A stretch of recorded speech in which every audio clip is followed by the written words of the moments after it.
Catus, Maximus here. Might as well do another one of these videos. This is what's in my... I have 4 of these narrow drawer of 3/8 sockets, so this is what's in my mid upper drawer. Got a couple of these old Williams B52 ratchets. Do like those, since they are some of the nicer ones. I do keep them in a drawer rather than in my ratchet pile.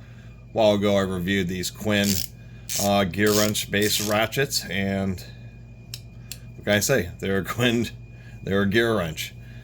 They even got Harbor Freight to buy their ratchets. I guess we'll start off with these. So a long time ago, Harbor Freight, for a very short period of time, had these flex flare nut offset crow's feet 3/8 sockets. And then grazed Canada, and their Dynamics tools actually gave me a promotional set. And what I noticed is that I don't know if you can see here, but the Dynamic tools didn't quite have, well, the Harbor Freight had a couple extra sizes that the Dynamics didn't have. So what I ended up doing was, like on the fractional here, the Pittsburgh had a 5/16, so the Dynamic didn't. So I pinched one socket from the fractional Harbor Freight set, and on the metric they had the, I guess it would have been the 8 and the 9 millimeter, where the gray set did not. So I pinched those couple Harbor Freight ones, added them to make it a more complete set of my Dynamics, and I actually ended up selling the rest of the Harbor Freight just on Craigslist. They're still such a unique socket that surprisingly, I put tools up. I sell them. I feel fortunate for a lot of the low prices that I pay for tools, and so I also pay it forward. I don't try to get the most money. If I sell something on Craigslist, it's usually like half of what it goes for on eBay, or even a little bit less. That way, if somebody just wants to buy it and turn it over on eBay or something, they can. But a lot of times it's just individual people, and they're getting good deals, and so I kind of pay it forward like that. Anyway, sold the Harbor Freights. They sold like the same day I listed them. It was really surprising. Got a couple of these Titan real stubby impact triple square Titan sockets. Not a super fan of Titan sockets, but I did like that they had these stubby 3/8 impact for triple square. Definitely pretty handy. These sockets here, if we can just see, I don't have the easiest or the best lighting, but these are these power built O'Reilly's Auto Parts sold these for a while. I don't know if they still do, but these are real specialty ground, or the ground down the tops of these sockets to make them ultra stubby.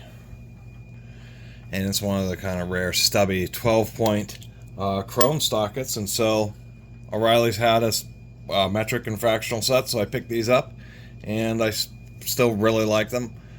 Interestingly enough, when you use these real stubby sockets just for general service work, when you put them on ratchets, what ends up happening is it moves the leverage point closer to the center line of the ratchet where you're actually pressing on the handle, and it just feels like you're more solidly connected to the fastener. It's about the easiest way to describe it. So I've always really liked these super short stubby sockets just for general purpose use, as well as I've got a flashlight that I'm using.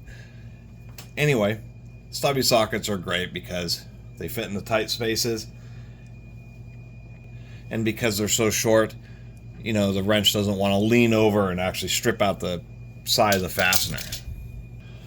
Continuing on, these are, I think these are Sunexes. So I had the Laser Tools stubby impact 6-point socket set, but they didn't have the hex drive, and so these are the Sunexes that have the hex drive, which are handy in a few situations.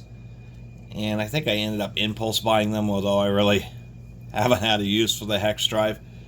It was I guess really to make a review video. So these are a big duplicate of the Laser Tool ones that I have up there, but do like them.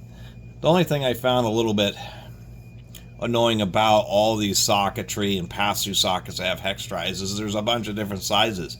There's like 12, 14, 17, 19, 21 millimeter. So it turns out none of my current pass-through stuff works with these particular hexes.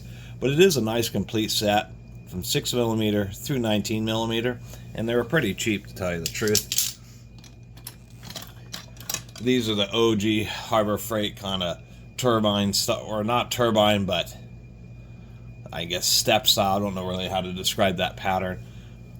Bolt extractors. I actually recently did a comparison of the new Quinn Impact version, and it seems like I kind of like these older versions better just because they're a little bit more tapered, a little tighter fitting, and seem to do their job just slightly better. Not a huge difference, but a little bit of a difference.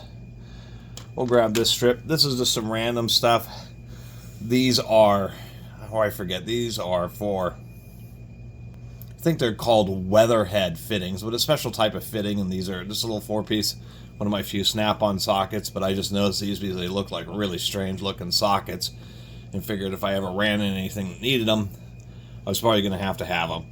You know, some random adapters, or 1/4-inch reducers, 1/4-inch square to hex adapters, you know, some random Torx bits, random E-Torx.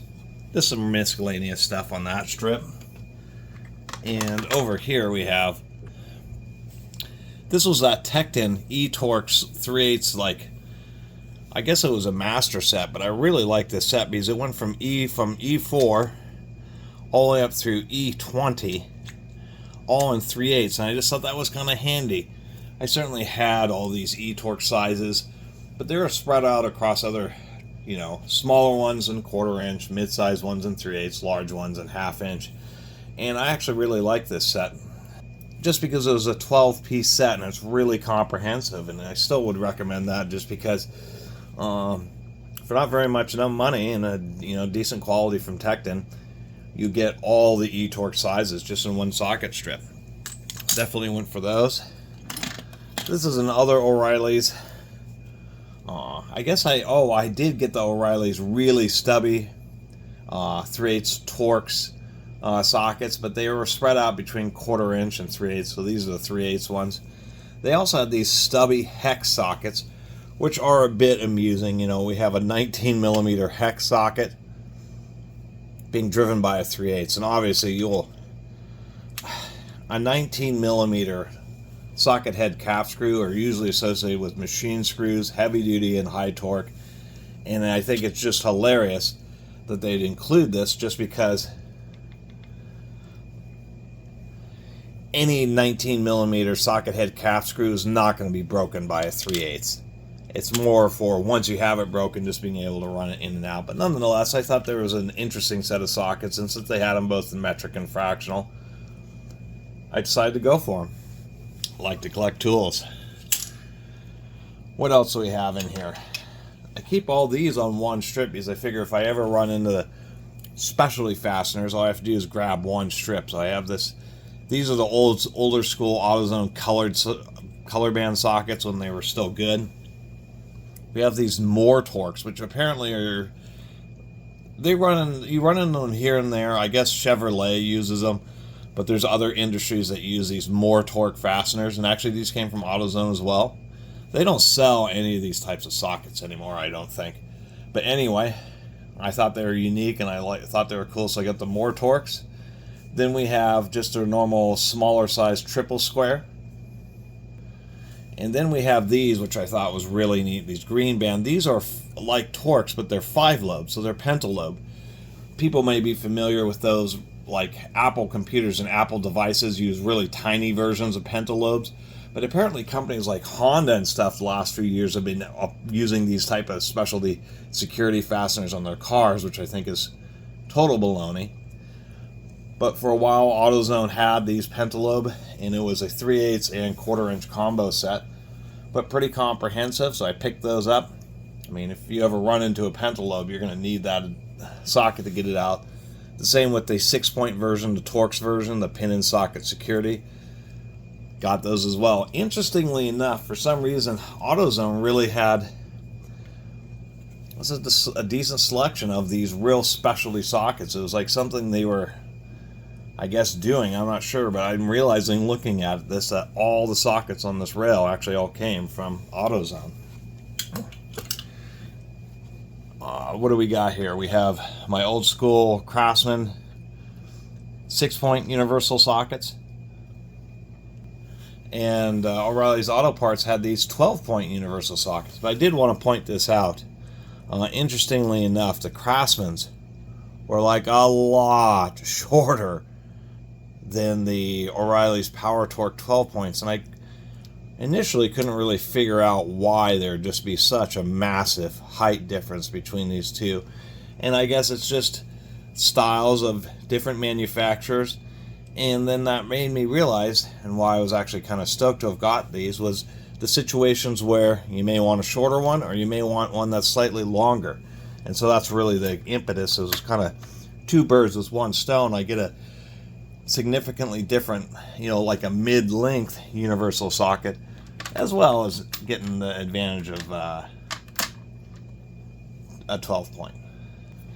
What do we have hiding down here? These are I'll get this up. This strip is just a bunch of random universals, a bunch of random, whenever I run into these decreasers, 3/8 to 1/4 inch, those are the kind of things you snap. Universals are the kind of things you snap.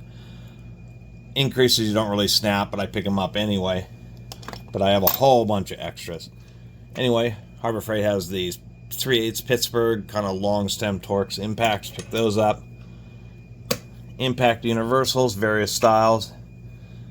These are very kind of strange looking. Whenever you see these sockets that have a little O-ring and the square down in there, these are tap driving sockets, and they're super duper handy.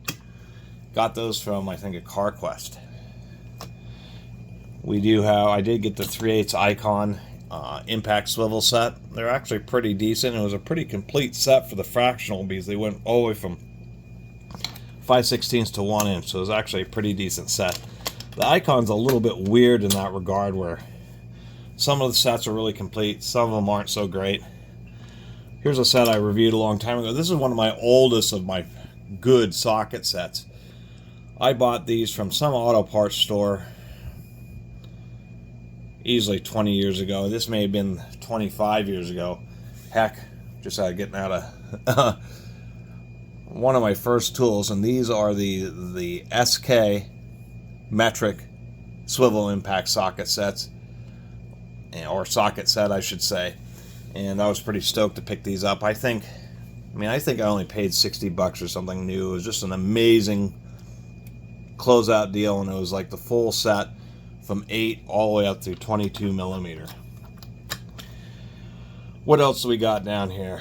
We've got this kind of funky, this is like a stud extractor that works kind of like a drill chuck, to where you tighten it down on the stud, and it's counter threaded. So the idea is once you get it on the stud, you start turning on the back portion there, and it just keeps getting tighter and tighter until either the stud turn, or if it slips, it will continue to get tighter until it locks in and actually removes the stud or breaks it off.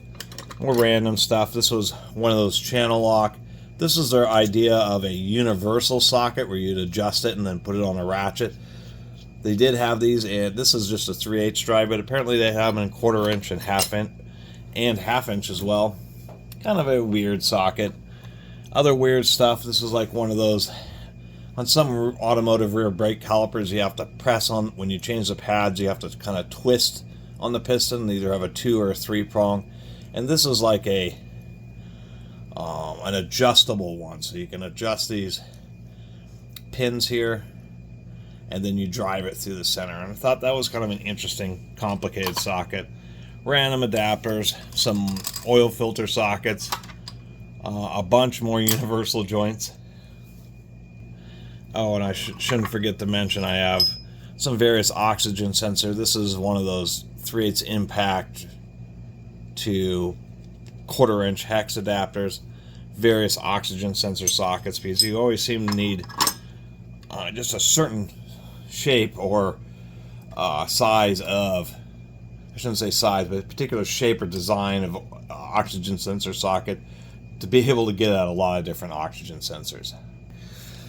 And so that's my mid-upper 3/8 socket drawer. And the next time when I do my mid-lower 3/8 socket drawer, what you'll can expect is some more socketry. Amazingly, it's all different sockets in all the drawers. 3/8 is the most common. You would think, well, 1/4 inch is cheap, and a lot of people own a lot of 1/4 inch because of its price. There isn't the biggest variety in 1/4 inch. I actually believe that there's more different half-inch socketry than there is 1/4 inch, and 3/8 just easily cleans house. There's probably more different tooling made for a 3/8 square drive than there is for all the other drive sizes combined. And I'd probably not be too far off in saying that. 1/4 inch, 3/8, 3/4 inch, all that. It's just 3/8 is so common because it has a good average torque value. A really strong 3/8 ratchet can give you 250 foot-pounds of torque. That's right at the limit. A lot of them break between 250 and 300. But it provides you just plenty of torque, nice amount of size, or nice sizing, covers most average sizing. The socketry isn't big and bulky, and you just have huge variety. That's really what it's about. And 3/8 is really a great place to focus a lot of that, tool build out efforts, is because you're just going to be able to kind of get the best bang for your buck for a variety of tools. Kind of like, this whole strip, especially sockets here. Really difficult to try to put together something like this in a drive sizes that are other than 3/8, to tell you the truth. Anyway, thanks for watching and commenting. We'll see you next time.